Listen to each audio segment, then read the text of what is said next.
جو وزیر قانون دیتے رہتے ہیں. آپ کو پتہ ہے شروع میں مسئلہ یہیں سے ہوا تھا کہ وزیر قانون نے جا کے جو بات کی ججز سینئر ججز کے ساتھ وہاں سے ایشوز بنے تھے. اس کے بعد اب پھر ان کا کہنا یہ ہے کہ ہم 1 سال میں جو ججز اپنے فیصلے نہیں کریں گے ان کے خلاف بھی کارروائی ہوگی. تو اس طرح کی بہت ساری باتیں ہو رہی ہیں جو کنفیوژن کریٹ کر رہی ہے جہاں سے مسائل آ سکتے ہیں. اچھا چیزوں میں تھا کیا ججز کی تقرری کہ وہ کون کرے گا, اس کے لیے پارلیمنٹ کو انوالو کر لیا گیا, ایلیویشن میں بھی ہو گیا, اور ایویلیویشن کی بات ہو رہی تھی. یہ جو میں ابھی کہہ رہا ہوں نا وزیر قانون نے بات کی کہ ججز کی پرفارمنس کی ایویلیویشن پارلیمنٹ کرے گی. اچھا یہ نہ ججز کے حوالے سے جب سننے میں آتا ہے کہ ججز بھی یا سابق ججز سے بات ہوئی وہ بھی نہیں ایکسیپٹ کرتے, ایون جو وکلاء ہیں سینئر وہ بھی اس بات کو ماننے کو تیار نہیں ہے.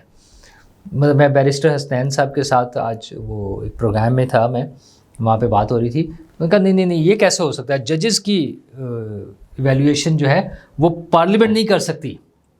اچھا جی اگر پارلیمنٹ نہیں کر سکتی تو پھر کس نے کرنی ہے, پارلیمنٹ کے علاوہ تو کوئی نہیں. لیکن یہ سارے جھگڑوں کے ساتھ ساتھ کہ کہاں سے ہونا ہے کہاں سے نہیں ہونا, فائنلی ہوا یہ ہے کہ جناب ترامیم کا وہ جو پیکیج تھا وہ پوسٹ پون ہو گیا. اچھا لیکن ایسی ترامیم ہے, آپ دیکھیں ہمارے ملک کا عجیب وہ سسٹم ہے کہ جو ترامیم نہیں ہوئی, جو بل پیش ہی نہیں ہوا ہے, اس کے خلاف سپریم کورٹ میں چلے گئے. سینئر وکلاء ہے زبیری صاحب اور باقی بہت سارے لوگ ہیں, 5-6 لوگ ہیں. مسئلہ یہ ہے کہ اس طرح کیوں سوچ لیتے ہیں, وہ اس لیے سوچ لیتے ہیں کہ ہمارے سسٹم میں گنجائش موجود ہے. اس سے پہلے ہم ایسے واقعات دیکھ چکے ہیں کہ عمران خان صاحب کو ایسی فیورز ملی کہ اگر ان کے خلاف مستقبل میں بھی کوئی مقدمہ بنے, وہ کوئی غلطی کر دے مستقبل میں اور اس میں بھی کوئی مقدمہ بنا ہو تو اس میں بھی اسے گرفتار نہیں کیا جا سکتا. بس ٹھیک ہے, محبتیں تھیں کچھ لوگوں کی. تو ابھی بھی یہ جس قسم کی یہ پٹیشن آئی ہے, سپریم کورٹ میں درخواست آئی ہے, کوئی پتہ نہیں اس پر بھی کوئی فیصلہ آ جائے. اور یہ جو آج افواہ چلی ایک مرتبہ کہ ججز استعفے دینے لگے ہیں اور یا وہ ڈرا رہے ہیں استعفے سے کہ اگر ہم نے اتنے سارے لوگوں نے استعفے دے دیے تو سارا سسٹم چلنا مشکل ہو جائے گا. اچھا اس سے ویسے کچھ نہیں ہوتا, استعفوں سے کچھ نہیں ہوتا. ویسے تو یہ جو افواہ تھی اس کی کوئی تصدیق نہیں ہے اس کی, لیکن اس طرح کے استعفوں سے کچھ نہیں ہوتا. ہاں حکومت کسی سٹیج پہ یہ سوچ سکتی ہے کہ شاید وکلاء کوئی تحریک نہ شروع کر دیں, شاید کوئی اور ایسی موومنٹ نہ شروع ہو جائے جسے اوائڈ کرنا چاہیے. تو اس طرح کی چیزیں ہو رہی ہوتی ہیں. لیکن سپریم کورٹ کی جو پٹیشن جو ہے یہ بھی بڑی حیرت انگیز چیز ہے. لیکن سپریم کورٹ میں تو ایک اور کارروائی بھی ہوئی ہے, اور وہ کارروائی ہوئی ہے اس 8 ججز کی وضاحت پر. 8 ججز نے جو فیصلہ دیا تھا پی ٹی آئی کو سیٹیں دینے والا المعروف فیصلہ, اس پہ تفصیلی فیصلہ تو نہیں آیا لیکن ان کی ایک وضاحت آ گئی. اور وہ وضاحت بظاہر یہ لگ رہا ہے کہ چونکہ بات ہو رہی تھی کہ کوئی پارلیمنٹ میں ترامیم آ رہی ہے تو اس کو نیوٹرلائز کرنے کے لیے, اس کو ان ایفیکٹو کرنے کے لیے وہ وضاحت ایک آ گئی. یہ بظاہر وہ اس طرح سے لگ رہا ہوتا ہے. لیکن بہر وہ ججز کا رائٹ ہے, لیکن اس پہ ایک کارروائی آج ہو گئی ہے کہ ڈپٹی رجسٹرار نے رجسٹرار سپریم کورٹ کو لکھا ہے اور ان سے پوچھا ہے کہ کیا آپ کے علم میں کچھ ہے ایسی بات کہ کوئی ہیئرنگ ہوئی ہو, کوئی نوٹس ایشو ہوئے ہو مختلف دونوں پارٹیز کو, جنہوں نے الیکشن کمیشن نے وضاحت مانگی تھی نا کہ کچھ بھی ہوا, کچھ بھی نہیں ہوا.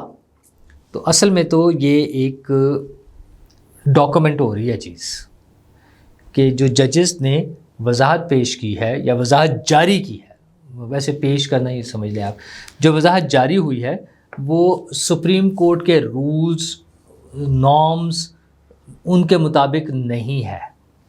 تو کیا وہ وضاحت غیر مؤثر ہو جائے گی؟ وہ کہتے ہیں نا ایتھے کچھ بھی ہو سکتا ہے, تو یہاں تو پھر کچھ بھی ہو سکتا ہے. تو جو ڈپٹی رجسٹرار نے سپریم کورٹ کے رجسٹرار کو لکھا ہے وہ بھی اپنی جگہ پہ بڑی اہمیت کا حامل ہے. تو یہ ساری جو کھچڑی پک رہی تھی پارلیمنٹ کی حد تک تو ابھی رک گئی ہے. اب یہ گیم چلے گی کورٹس میں, عدالتوں میں, کیونکہ عدالتیں چھٹیاں ختم ہو گئی ہیں, تفصیلی فیصلہ سیٹوں کا آنا ہے.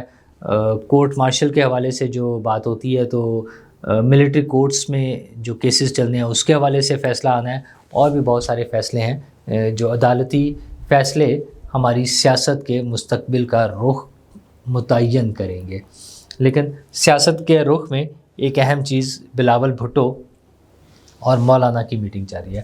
جیو کی رپورٹ کے مطابق اس میں بلاول بھٹو نے وہاں ذرا تھوڑا سا موڈ آف بھی ہوا ہے. بظاہر تو یہ لگتا تھا کہ بہت ٹھیک ہے, آپس میں بڑا شوگر کیا رہے میٹھے اچھے چل رہے ہیں، لیکن اس رپورٹ کے مطابق جیو کی وہاں پہ بلاول تھوڑا سا ناراض ہوئے. انہوں نے کہا مولانا آپ رات 3 بجے تک ہمارے ساتھ تھے اور کوئی ایسی ترمیم نہیں تھی، کوئی ایسی شک نہیں تھی جس سے آپ آگاہ نہیں تھے، آپ کو سارا کچھ پتہ تھا اور آپ ہمارے ساتھ اوکے تھے، ساری چیزوں پہ آن بورڈ تھے، اس میں کوئی چیز نہیں تھی. آپ سے رائے لی گئی تھی، آپ متفق بھی تھے، لیکن یہ ترامیم آپ کی شمولیت کے بغیر نہیں ہو سکتی. یہاں تک ٹھیک ہے، لیکن یہ پارلیمنٹ آپ کی شمولیت کے بغیر، مطلب حکومت کے ساتھ تعاون کے بغیر بھی پوری طاقت کے ساتھ چلتی رہے گی. تو کیا پارلیمنٹ طاقت کے ساتھ چلتی رہے گی؟ کیا جمہوریت اپنا سفر کامیابی سے مکمل کر لے گی؟ یعنی پارلیمنٹ کی تکمیل جو ہے، اس کی مدت کی تکمیل. اور کیا ان سب چیزوں میں میرے اور آپ کے لیے، یعنی ہم 24 کروڑ پاکستانیوں کے لیے بھی کچھ ہے؟ یہ بڑا اہم سوال ہے، کیونکہ ہمارے مسائل اپنی جگہ کھڑے ہیں. ہاں کچھ جگہوں پہ حکومت جب کام کرتی نظر آتی ہے، اگر پیٹرول کی قیمت 10 روپے کم ہوئی ہے، بہت اچھی بات ہے، اپریشیٹ کرنا چاہیے. انٹرنیشنل مارکیٹ میں اس کا کیا اثر آ رہا ہے اور ہمیں اس کا کتنا ریلیف مل رہا ہے، یہ ساری چیزیں بھی اہمیت کی حامل ہے. ابھی بہت گنجائش ہے ریلیف دینے کی، اور ضرورت ہے. بیسیکلی گنجائش اپنی جگہ، میں تو سمجھتا ہوں جہاں گنجائش نہ بھی ہو وہاں پر بھی ضرورت ہے، تو گورنمنٹ کو کنسیڈر کرنا ہوگا. ہاں پنجاب گورنمنٹ نے ایک اچھا سٹیپ لیا ہے، بچوں کے ہارٹ سرجری کے حوالے سے فوری کرنے کے لیے گورنمنٹ کے ایکسپینس پر ایک بڑا سٹیپ ہے. ایک بڑی تعداد میں، ہزاروں کی تعداد میں بچے جو ہیں ان کی زندگیاں محفوظ بنائی جا سکتی ہیں. تو اللہ تعالیٰ ہماری حکومتوں کو توفیق دے کہ وہ پاکستان کے لیے، پاکستان کے رہنے والوں کے لیے اچھے کام کرتے رہیں. شکریہ.